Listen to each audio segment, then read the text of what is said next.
아침 예배 여러분하고 말씀 나누는 게 굉장히 오랜만인 것 같습니다. 오늘 계시록 마지막 부분인데요. 계시록 22장 1절부터 11절까지 같이 보겠습니다. 계시록 22장 1절에서 11절까지입니다. 함께 읽습니다. 또 그가 수정같이 맑은 생명수의 강을 내게 보이니 하나님과 및 어린 양의 보좌로부터 나와서 길 가운데로 흐르더라. 강 좌우에 생명나무가 있어 12가지 열매를 맺되 날마다 그 열매를 맺고 그 나무 잎사귀들은 만국을 치료하기 위하여 있더라. 다시 저주가 없으며 하나님과 그 어린 양의 보좌가 그 가운데에 있으리니 그의 종들이 그를 섬기며 그의 얼굴을 볼 터이요 그의 이름도 그들의 이마에 있으리라. 다시 밤이 없겠고 등불과 햇빛이 쓸데없으니 이는 주 하나님이 그들에게 빛이심이라. 그들이 세세토록 왕노릇 하리로다. 또 그가 내게 말하기를 이 말은 신실하고 참된지라. 주곧 선지자들의 영의 하나님이 그의 종들에게 반드시 속히 되어질 일을 보이시려고 그의 천사들을 보내셨도다. 보라, 내가 속히 오리니 이 두루마리의 예언의 말씀을 지키는 자는 복이 있으리라 하더라. 이것들을 보고 들은 자는 나 요한이니 내가 듣고 볼 때 이 일을 내게 보이던 천사의 발 앞에 경배하려고 엎드렸더니 그가 내게 말하기를 나는 너와 내 형제 선지자들과 또 이 두루마리의 말을 지키는 자들과 함께 된 종이니 그리하지 말고 하나님께 경배하라 하더라. 또 내게 말하되 이 두루마리의 예언의 말씀을 인봉하지 말라. 때가 가까우니라. 불의를 행하는 자는 그대로 불의를 행하고 더러운 자는 그대로 더럽고 의로운 자는 그대로 의를 행하고 거룩한 자는 그대로 거룩하게 하라. 아멘. 요한계시록을 우리가 보는 것은 우리에게 어떤 유익이 있을까요? 요한계시록은 우리를 이런 자리로 이끌어 줍니다. 확정되고 이미 이루어진 내일을 통해서 오늘 이 시대에 살아가는 우리 삶의 의미를 깨닫게 해주는 거죠. 주님께서 이루신 그 미래를 통해서 오늘 우리의 삶을 다시 비추어 보게 하는 의미를 발견하게 하는 그런 능력이 있습니다. 예를 들면 이런 거죠. 지난 21장에서 우리는 그 새 예루살렘 성에 진주문이 있고 거기 황금길이 있는 걸 봤어요. 생명책에 기록된 자들이 하나님의 영광을 함께 누리기 위해서 그 진주문을 지나서 황금길을 걷습니다. 그런데 그게 오늘 우리의 현실로 보니까 예수님 말씀하여 주신 좁은 문을 지나 협착한 길로 걸어가는 현실인 거예요. 오늘 우리는 이 세상을 살아가는 동안에 좁은 문을 지나서 협착한 길을 따라 힘들게 걷습니다. 그런데 계시록을 통해서 우리의 눈을 열어주셨는데 우리의 눈을 열고 보니까 그 길이 이 진주문을 지나 황금길을 걷고 있는 거구나를 깨닫게 하는 거죠. 그래서 그 사도 바울이 기도할 때 이렇게 기도하죠. 우리 주 예수 그리스도의 하나님 영광의 아버지께서 지혜와 계시의 영을 너희에게 주사 하나님을 알게 하시고 너희 마음의 눈을 밝히사 그의 부르심의 소망이 무엇이며 성도 안에서 그 기업의 영광의 풍성함이 무엇이며 그의 힘의 위력으로 역사하심을 따라 믿는 우리에게 베푸신 능력의 지극히 크심이 어떠한 것을 너희로 알게 하기를 구하노라. 계시록에 이루어진 이 현실을 통해서 우리는 오늘의 우리의 삶을 다시 해석할 수 있는 힘을 얻습니다. 계시록을 통해서 우리가 또 깨닫는 또 교정해야 하는 바로잡아야 하는 현실 중에 하나가 믿는 우리는 죽은 후에 하나님의 나라에 가는 이것이 우리의 전부가 아니라는 거죠. 계시록은 어떻게 가르쳐줘요? 하나님의 나라가 영광으로 우리 가운데 임하고 있었습니다. 새 하늘과 새 땅이 처음 하늘과 처음 땅을 깨뜨리고 우리 가운데 임하고 있는 거죠. 이 놀라운 계시의 현실이 우리 가운데 있을 때 우리는 견디어내는 소망, 힘을 발견할 수 있는 거예요. 우리가 그 장례식을 할 때 혹은 장례 예배를 할 때 천국에 가는 그런 고백을 합니다. 옳습니다. 그런데 계시록 말씀을 보면 우리보다 앞서 주 안에서 죽어 지금 주님 품에 있는 사람들이 쉬는 것은 말이죠, 영원한 안식이 아닙니다. 그때 하나님께서 오늘 21장, 22장을 통해서 완성을 하실 그때까지 주품 안에서 쉬는 거예요. 주품 안에서 쉬고 하나님께서 그 온전한 완성을 이룰 때 그들도 우리와 더불어서 하나님 앞에서 섬기게 될 겁니다. 그게 완성이에요. 그게 완성이에요. 오늘 읽은 이 말씀은 그렇기 때문에 우리가 앞으로 누리게 될 현실이 뭔가를 하나님 가르쳐 주시는 거죠. 근데 우리 이제 계시록을 읽다가 드는 질문 중에 하나는 이제 우리 해석을 하는 과정 가운데 결국 처음 하늘과 처음 땅이 다 지나갈 거라면, 지금 이 땅은 다 사라질 거라면 우리가 굳이 이 땅을 위해서 그렇게 열심히 애쓸 필요가 뭐가 있나? 우리가 이 땅을 위해서 그렇게 굳이 열심히 할 필요가 뭐가 있나? 어차피 없어질 건데 하는 생각이 들거든요. 근데 계시록 그렇지 않다는 거 우리에게 가르쳐 줍니다. 성경 프로그램 중에 그 New English Translation이라는 그 성경 프로그램이 있어요. 근데 그 홈페이지에 들어가 보니까 이제 제가 자주 참조하는 영어 성경 중에 하나인데 계시록 22장의 성경 말씀의 마지막이잖아요. 그럼 홈페이지가 거기서 끝나는 줄 알았어요. 근데 이게 위로 미니까 또 올라가는 거에서 이상하다. 그 뒤에 뭐가 있나 했더니 계시록 22장 끝났는데 창세기 1장이 다시 나오더라고요. 아주 그 디자인 잘했어요. 성경을 계속 읽도록. 근데 그 놀라운 게요, 계시록 22장 마지막을 읽고 그걸 쭉 밀어서 이제 창세기 1장, 2장, 3장을 봤는데 세상에 계시록 22장에 보여주는 그 우리에게 보여주신 그 현실이 창세기에 하나님께서 에덴을 창설하시고 우리가 범죄했기 때문에 잃어버린 그 에덴을 어떻게 하나님이 회복하시는 건가를 우리에게 보여주더라고요. 여기 보면 그가 수정같이 맑은 생명수 강을 내게 보이니 하나님과 그 어린 양의 보좌로부터 흘러나와요. 그 길 가운데로 흐르는데 강 좌우에 생명나무가 있고 12가지 열매를 맺고 달마다 그 열매를 맺어 그 나무 잎사귀로 만국을 치료합니다. 하나님의 보좌에서 생명의 강이 흘러나온다. 근데 창세기를 우리 한번 가보면 창세기 2장의 말씀에 우리 한번 가보면요,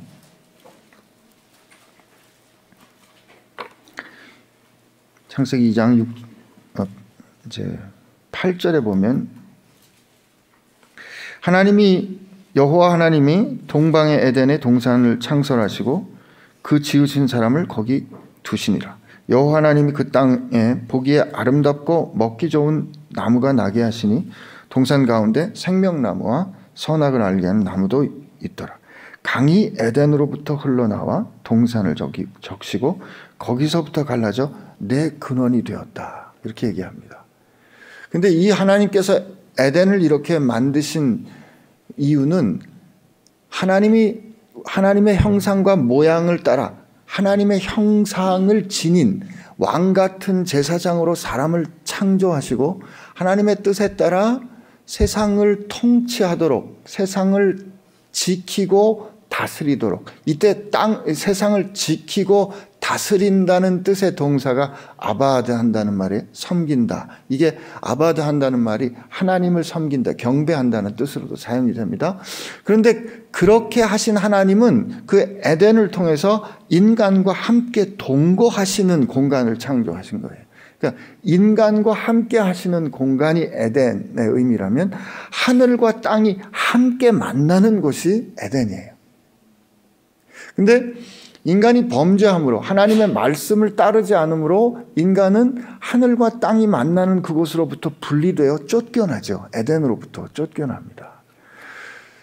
근데 하나님께서 오늘 우리가 이미 읽은 이 말씀에 하나님의 새 하늘과 새 땅 가운데 새 예루살렘이 이 땅으로 내려오는데 그곳에 하나님의 보좌가 있고 그 하나님의 보좌에 그 이마에 하나님의 이름을 쓴 하나님의 사람들이 하나님 앞에 머물러 있어 하나님을 보며 거기서 하나님을 섬깁니다.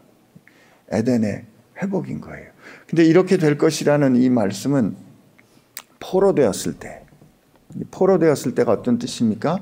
하나님이 이스라엘 백성을 만드시고 이스라엘 백성으로 거할 땅을 주시잖아요. 가나안 땅을 주시고 가나안 땅에 하나님이 그들과 만나기로 할 장소인 예루살렘 성전을 허락해 주셨는데 이스라엘 백성이 하나님의 말씀을 따르지 않으니까 어떻게 됐어요?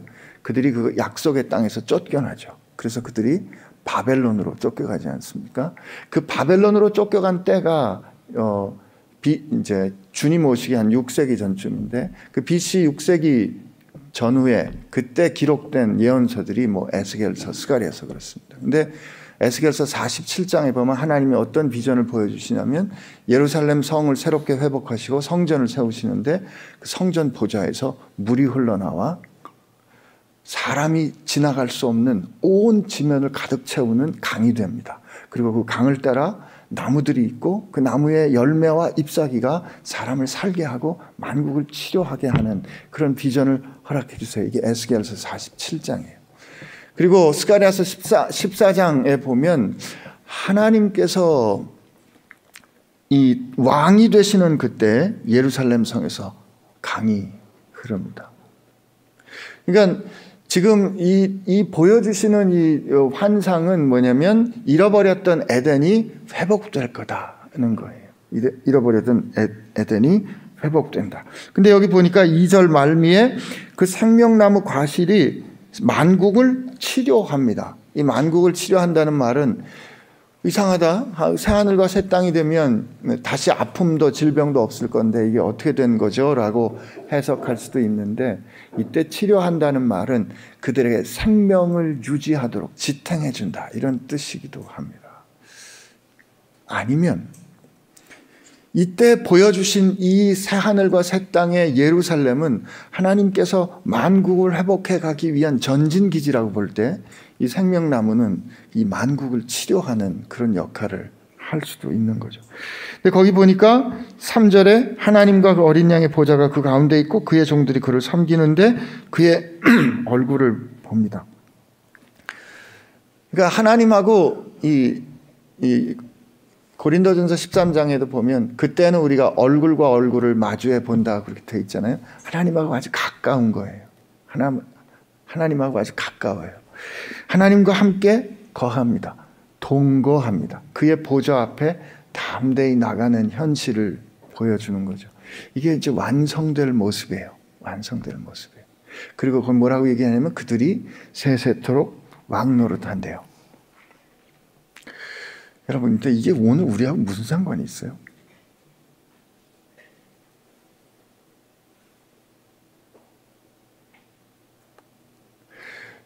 앞으로 이렇게 되는 이게 오늘 여러분하고 저하고 무슨 상관이 있냐고요. 우리가 요한계시록을 볼 때 참아야지. 끝까지 참아야지. 그날까지 참아야지. 라고 요한계시록의 현실을 오지 않은 미래로 미뤄두고 혹은 죽은 다음에 경험하는 미래로 미뤄둔다면 그것은 오늘 하나님께서 우리에게 가르쳐 주신 하나님 말씀에 순종하는 게 아니라 믿습니다. 왜냐하면 그들이 세세토록 왕노릇 하리로다 했거든요. 이 요한계시록 시작하는 부분에 보면 5장으로 한번 가볼까요?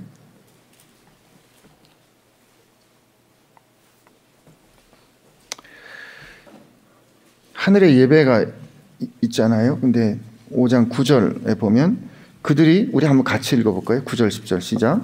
그들이 새 노래를 불러 이르되 두루마리를 가지시고 그 인봉을 떼기에 합당하시도다. 일찍이 죽임을 당하사 각 족속과 방언과 백성과 나라 가운데서 사람들을 피로 사서 하나님께 드리시고 그들로 우리 하나님 앞에서 나라와 제사장을 삼으셨으니 그들이 땅에서 왕노릇하리로다. 베드로 전서에는 너희는 택한 족속이요 왕 같은 제사장이라고 그랬어요. 여러분, 그들이 땅에서 왕노릇하리로다라고 한 그 사건은 예수님께서 피로 값주어 그 백성을 구원한 것과 다른 현실이 아니에요. 여러분과 저를 예수님께서 피로 값주어 사셨기 때문에 여러분과 저는 이 땅에서 왕노릇 해야 됩니다.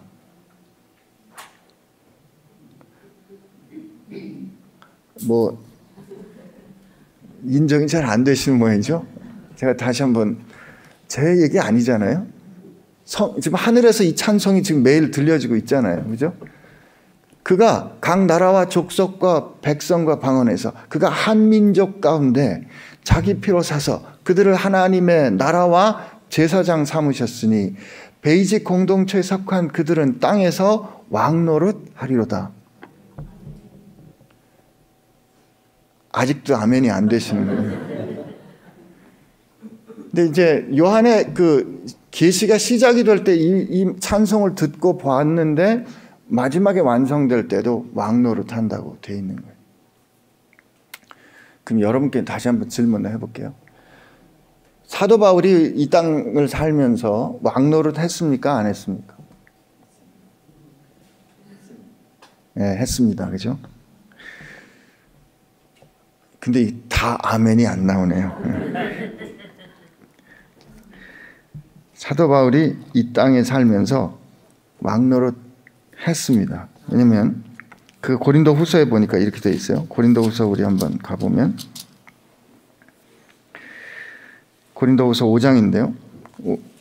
누구든지 그리스도 안에 있으면 새로운 피조물이라 이전 것은 지나갔으니 보라 새 것이 되었다. 여러분 이거 좋아하시죠?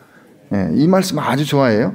근데 왜 이 새 피조물이 되는 것까지는 좋은데 왜 그렇게 하셨는지 목적은 안 읽어요. 그 다음에 목적이 뭐냐면 우리에게 화목하게 하는 직분을 주셨다. 그리고 그 다음에 보면 그러므로 우리가 그리스도를 대신하여 사신이 되어 라고 되어 있어요. 그러니까 그리스도를 대신하는 전권 대사로 이 땅에 우리가 왕 되는 게 아니고 왕 노릇하는 거예요. 여러분과 이 계시록을 가만히 자세히 읽어보면 하나님을 거스리는 땅의 임금들은 땅에서 왕이 돼요. 그러나 하나님을 따르는 하나님의 백성들은 왕이 되지 않습니다. 그러나 그들은 왕 노릇합니다. 그러니까 왕 노릇한다는 뜻은 하나님의 말씀에 따라 하나님의 통치에 참여하는 게 왕노릇하는 거예요. 하나님의 통치에 참여하는 것은 하나님의 말씀에 순종하는 게 왕노릇하는 거예요. 하나님의 말씀에 순종하는 것은 우리 히브리서 4장에 있는 말씀대로 예수 그리스도를 통하여 은혜의 보좌에 날마다 담대히 나아갈 수 있는 권세를 얻는 거예요.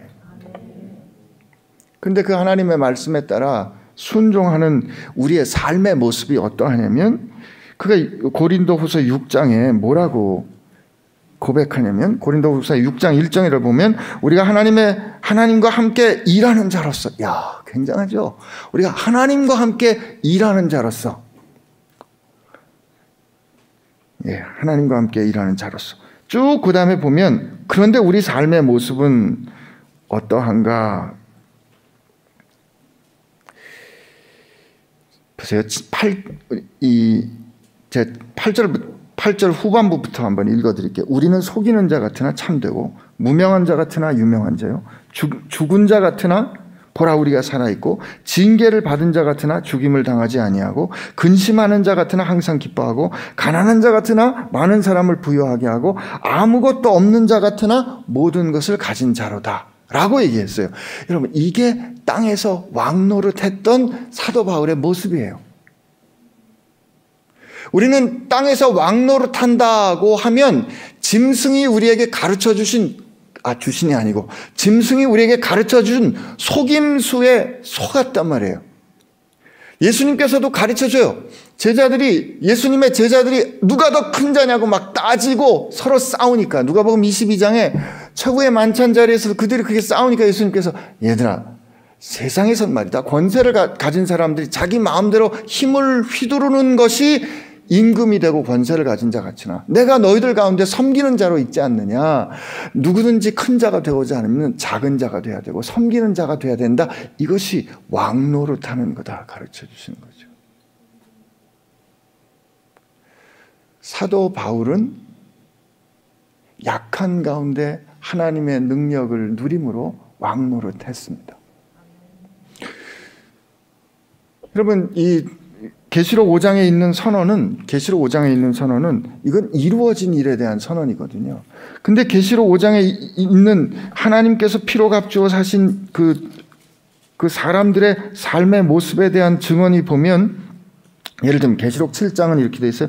내가 말하기를 내 주여, 7장 14절에 내 주여 당신이 아시나이다. 이게 14만 4천이 누구냐라고 하는 거예요. 그 뒤로 흰옷을 입은 허다하게 셀 수 없는 여러분과 제가 속한 이 사람들인데, 그가 나에게 이르되 이는 큰 환난에서 나오는 자들인데 어린 양의 피에 그 옷을 씻어 희게 하였느니라. 그러니까 어린 양의 피에 그 옷을 씻어 희게 하였느니라 라고 그들이 하나님의 말씀에 이끄는 대로 순종하는 자였다라고 말하고, 또 12장에 가보면 이렇게 돼 있어요. 12장이 그들이 어떻게 왕노릇하고 어떻게 이기는가 보면 12장 11절에 보면 또 우리 형제들이 어린 양의 피와 자기들이 증언하는 말씀으로써 누구를 이겨요? 원수를, 마귀를 이겼으니 그들은 죽기까지 자기의 생명을 아끼지 아니하였도다. 세상에서 그들은 하나님께서 주신 말씀을 지키느라고 죽었어요. 이건 세상의 기준으로 보면 왕노릇하는 게 아니에요. 그런데 성경은 하늘에서는 그들을 향해서 그들이 왕노릇했다고 가르쳐준다고요.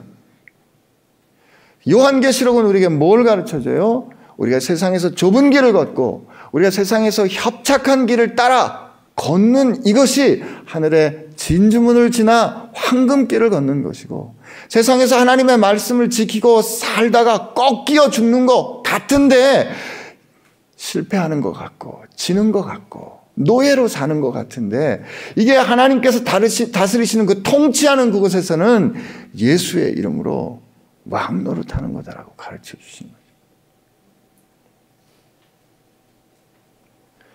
그리고 그 왕노릇하는 현실은 오늘 여러분과 제 현실이어야 합니다. 우리 앞에 허다한 구름같이 둘러싼 증인들이 예수의 말씀을 따라 살고 죽었어요. 그들은 땅에서 왕노릇했다고요.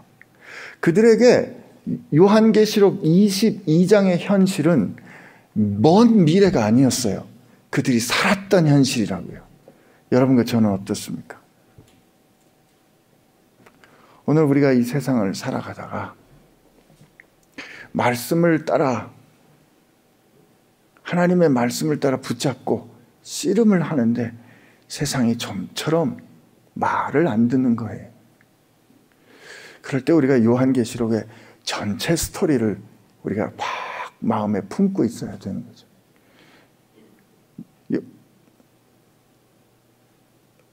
요한계시록의 전체 스토리, 그 긴 스토리를 짧게 요약하면 이거예요. 요한이 눈을 열어봤는데 7 교회에게, 우리 교회에게 하나님께서 말씀해 주세요. 너희들 이겨야 돼, 내 하나님. 근데 그 이기는 과정 가운데 하나님께서 우리에게 확정해 주신 미래를 보여주신 그 가운데 하나님께서 어떻게 세상을 이기시는지 보여주시는 게 인봉을 떼시는 거고 나팔을 부는 거고 대접을 붓는 거예요.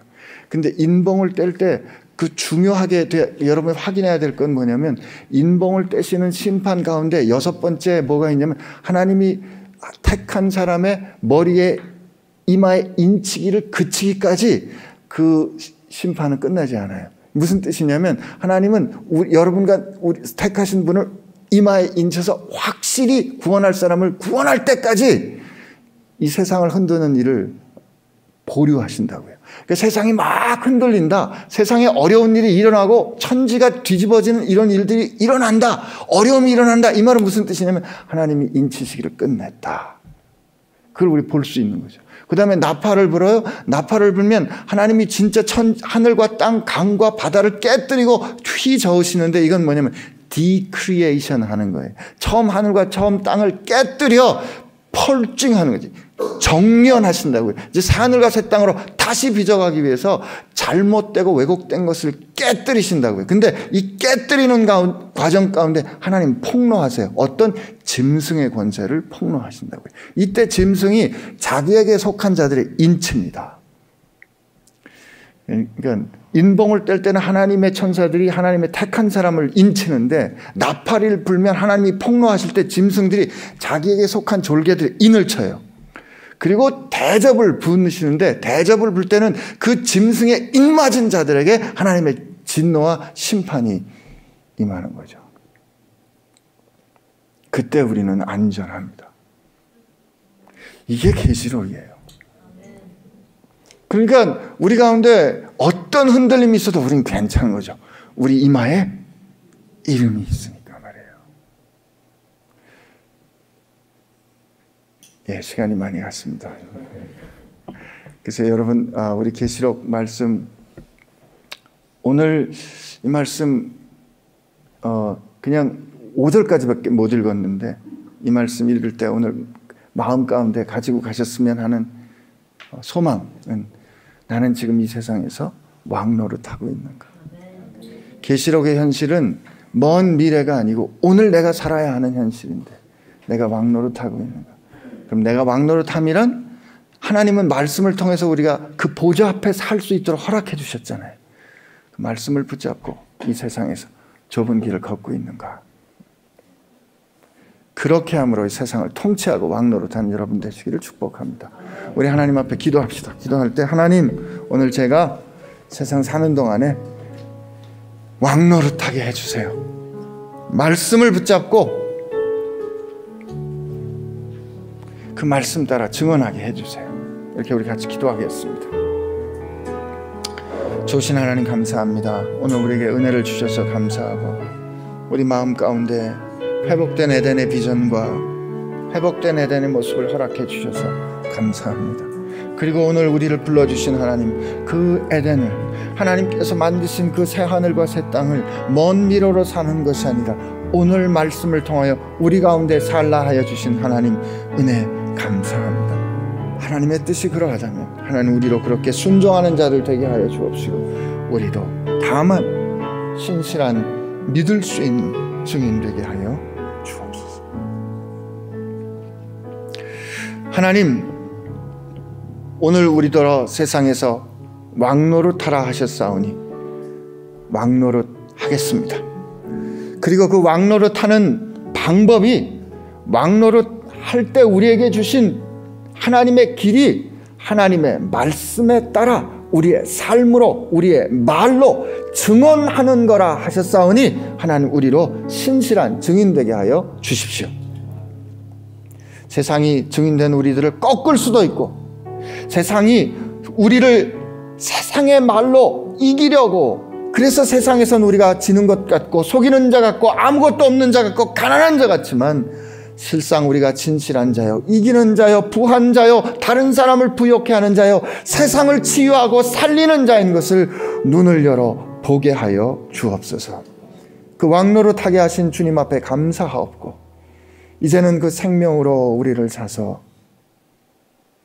왕같은 제사장 삼으신 우리 예수님의 은혜와 오늘 이 세상에서 승리하도록 이끌어주시는 하나님 아버지의 사랑하심과 세상 가운데서 힘을 얻어 하나님의 말씀과 뜻을 증언하도록 역사하시는 성령님의 힘주심이, 말씀 따라 순종함으로 왕노릇하기로 새롭게 결심하는 사랑하는 지체들 가운데 함께 하시기를 주의 이름으로 축원하옵나이다.